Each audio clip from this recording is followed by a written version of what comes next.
balik lagi di channel YouTube Renika Simamora. Baiklah, bagaimana kabar teman-teman semuanya? Semoga dalam keadaan sehat ya. Baiklah, pada kesempatan kali ini akan ada 5 soal yang berhubungan dengan keperawatan. Nah, baiklah, sebelum kita mulai, kepada teman-teman yang belum subscribe, silahkan subscribe terlebih dahulu agar tidak ketinggalan video update terbaru tentang soal-soal keperawatan. Baiklah, langsung saja kita soal yang pertama. Seorang laki-laki berusia 50 tahun dibawa ke UGD dengan kondisi penurunan kesadaran. Hasil pengkajian, pasien tidak berespon saat diberikan rangsangan nyeri, henti napas dan henti jantung.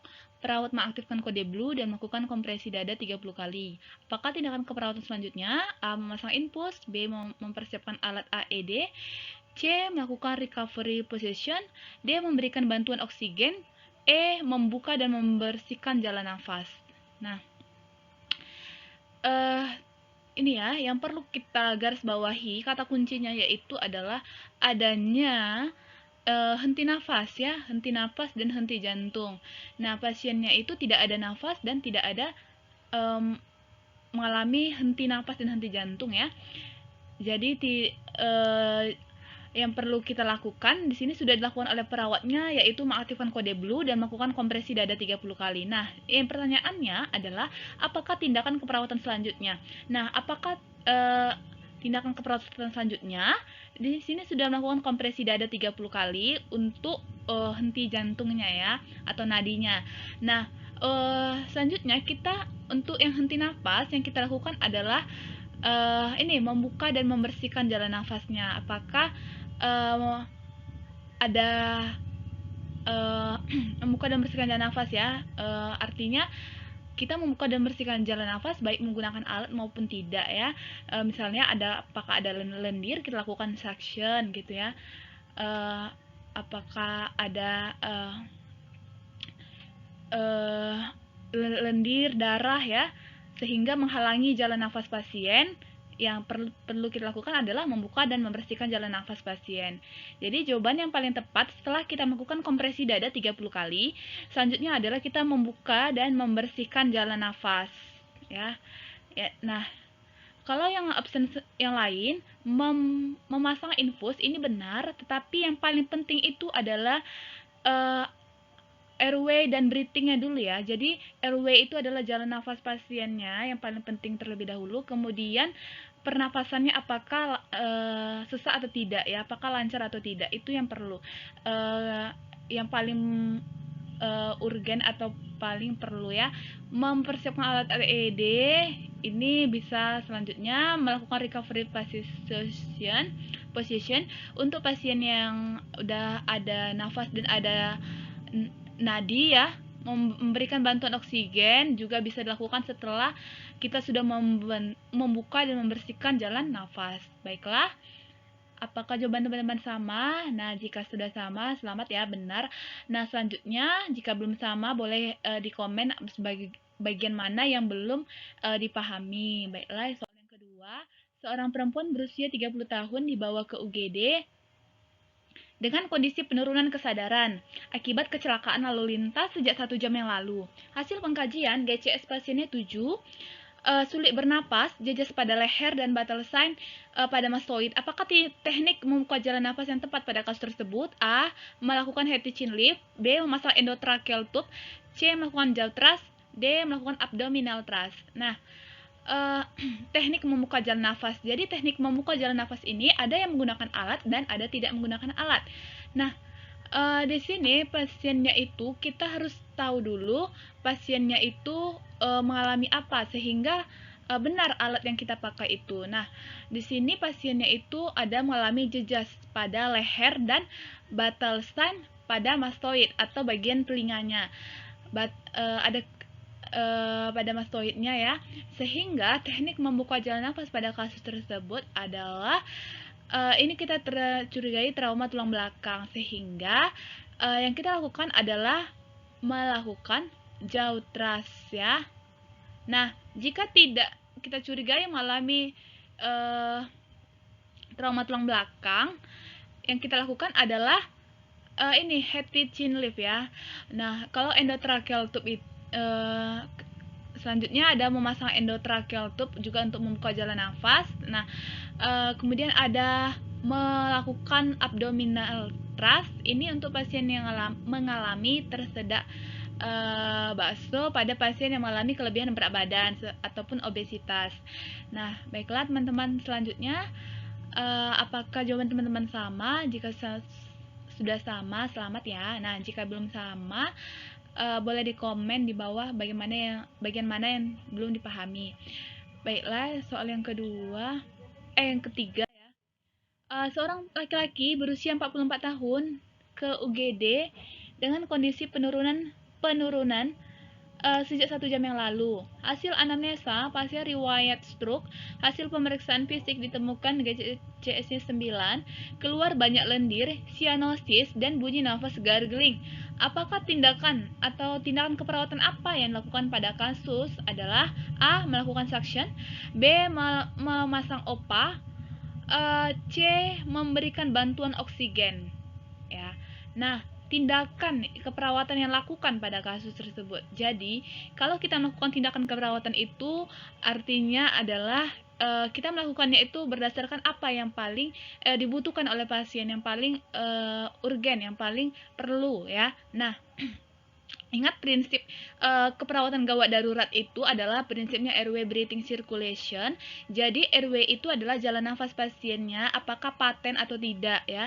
Jadi yang paling pertama itu adalah jalan nafas pasien. Di sini sudah jelas ada keluar banyak lendir ya. Keluar banyak lendir. Kemudian ada bunyi nafas gargling. Nah, bunyi nafas gargling ini adalah bunyi nafas yang tidak normal.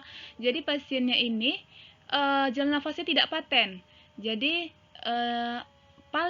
yang paling kita kerjakan terlebih dahulu itu adalah memperbaiki jalan nafas pasien terlebih dahulu. Nah, dengan cara apa? Di sini melakukan suction, iya benar. Cuman ada yang lebih wajib ya, yaitu memasang OPA ya. Apalagi di sini ada suara memasang OPA. Oh, mohon maaf. Maksudnya karena ada suara nafas gargling ini adalah suara nafas yang karena banyak lendirnya ya. Jadi banyak lendir ini mengakibatkan suara nafas pasien itu suara gargling ya, cairan ya. Jadi ada cairan berupa lendir yang menghalangi jalan nafas pasien. Sehingga yang kita lakukan adalah melakukan suction. Nah, kalau untuk memasang OPA, ini juga untuk membuka jalan nafas ya. Tetapi ini kalau dia suaranya snoring ya. Snoring. Kalau ini gargling, gargling itu artinya ada cairan. Kita melakukan suction. Artinya kita menyedot lendir pasien itu ya. Kalau dia memberikan bantuan oksigen juga perlu, tetapi yang perlu kita lakukan adalah membuka dulu atau membersihkan dulu jalan nafas pasien. Nah, jika sudah paten atau sudah bersih, selanjutnya boleh kita berikan bantuan oksigen. Nah, jadi di sini yang paling tepat adalah jawabannya adalah melakukan suction. Soal yang keempat, anak usia 8 tahun dibawa ke UGD akibat tersedak kue sejak 30 menit yang lalu. Terlihat pasiennya memegang lehernya, sianosis, sulit bernapas, dan mata melotot. Tindakan keperawatan yang tepat pada kasus tersebut adalah A. Melakukan chest thrust, B. Melakukan kompresi, C. Melakukan abdominal thrust, D. Melakukan back blow. Nah, perlu kita garis bawahi di sini pasiennya tersebut adalah seorang anak ya, seorang anak. Oke. Kemudian di sini pasiennya itu tersedak kue. Nah, tersedak kue sejak 30 menit yang lalu, memegang lehernya, sianosis ini artinya kebiruan deh ya, karena tersedak itu, kemudian sulit bernapas dan matanya melotot. Nah, tindakan keperawatan pada kasus tersebut adalah A. Melakukan chest thrust.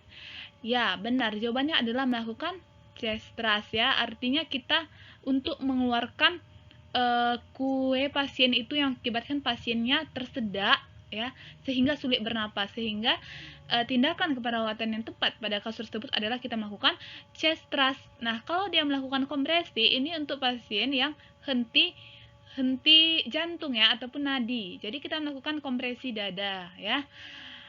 Kemudian melakukan abdominal thrust. Abdominal thrust ini untuk pasien yang mengalami tersedak ya, tersedak juga, tetapi pada pasien yang mengalami obesitas ya, atau kelebihan berat badan. Kemudian melakukan back blow, ini biasanya dilakukan pada bayi ya. Kemudian soal yang kelima, dalam keadaan bencana ditemukan korban laki-laki. Pada saat pengkajian ditemukan jejas pada kepala, paha kiri, RW paten, tetapi korban tidak bernapas dan tidak teraba nadi karotis. Kategori triase untuk korban tersebut adalah A merah, B biru, C hijau, D kuning, E hitam. Nah, di sini kita membahas tentang kategori triase. Jadi triase ini kita memilih-milih mana pasien yang masih bisa kita tolong ya, masih bisa kita tolong dalam keadaan bencana itu. Nah, di sini pasiennya ini tidak bernapas dan tidak teraba nadi karotis. Jadi, di sini otomatis pasiennya ini adalah tidak bernapas dan tidak teraba nadi karotis. Ini pasiennya sudah meninggal. Jadi, triase pasiennya ini adalah warna hitam ya. Jadi, ada beberapa warna untuk kita mengkategorikan pasien itu warna apa dalam keadaan bencana darurat ya. Jadi kita prioritaskannya itu berdasarkan pasiennya yang mana bisa kita tolong terlebih dahulu ya. Kalau merah ini pasiennya ini biasanya, pasiennya itu sulit bernapas tetapi masih bisa bernafas walaupun sesak misalnya ya. Artinya pasiennya itu masih ada kemungkinan untuk diselamatkan ya. Kalau biru ini tidak digunakan dalam triase. Nah, kalau hijau pasiennya ini bisa bernapas, bisa berjalan, dan istilahnya hijau ini adalah pasiennya itu mengalami luka ringan ya. Nah, kalau kuning ini biasanya pasiennya juga mengalami gawat darurat tetapi tidak mengancam nyawa. Artinya pasiennya itu bisa jadi mengalami kecacatan tetapi tidak berakibat kepada nyawanya ya. Itu triasenya warna kuning. Jadi kalau dia merah ini mengancam nyawa ya. Kalau mengancam nyawa dia merah. Kalau hijau dia artinya normal, bukan normal ya. Artinya dia itu kemungkinan hidupnya itu besar ya.